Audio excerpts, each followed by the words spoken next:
546 ABC 15 watching Washington this morning with the federal government officially reopening overnight. It also came with this swearing-in ceremony 50 days in the making. Congresswoman-elect Adelita Grijalva is now just Congresswoman Adelita Grijalva. Having to wait so long to get sworn in, it actually broke a new record on Capitol Hill. But when I spoke to her recently, it was all about breaking barriers in the history she was making across Arizona.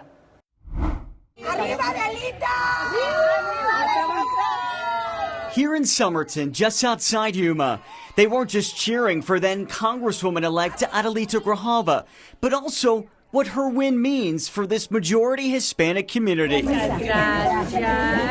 You are the first Latina to represent Arizona in Congress. It is humbling and a little frustrating that we're in 2025 and we're still breaking these glass ceilings. So part of the responsibility that I see is, one, to stand up for my community, and two, make sure that I might be the first, but I won't be the last. According to the latest U.S. Census data, more than half of the 813,000 people in District 7 identify as Hispanic or Latino. Just like Mayela Danielle, who moved to Somerton from Mexico more than half a century ago. What does it mean for you to see a Latina representing you in Congress? I'm proud of her too, because being a Mexican, being a woman, and being on the top, that's the best.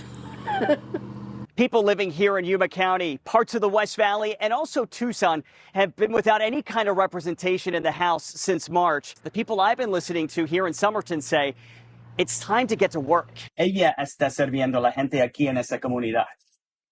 Es lo que esperamos.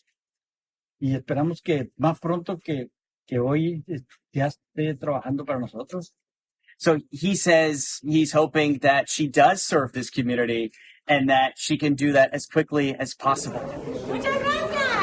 We spoke with Grijalva back on October 27th. At that point, Grijalva still didn't know when she'd get sworn into the office her father once held, Congressman Raul Grijalva, who passed away in March after a battle with cancer. Emotionally, what has this process been like for you? It's a roller coaster. Every day is a roller coaster. I mean, especially coming here, and most everyone talked about how great my dad was.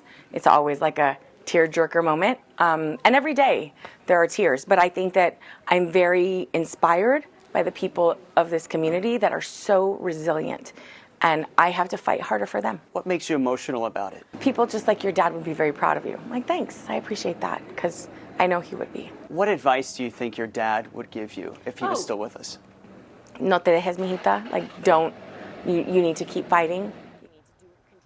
And Grijalva has now said she'd like to create a rule of some kind that would make sure no elected member of Congress has to wait as long as she did to be sworn in. Count on us to continue to follow up with her, and to see the rest of my stories with Congresswoman Grijalva, head to the main page of abc15.com.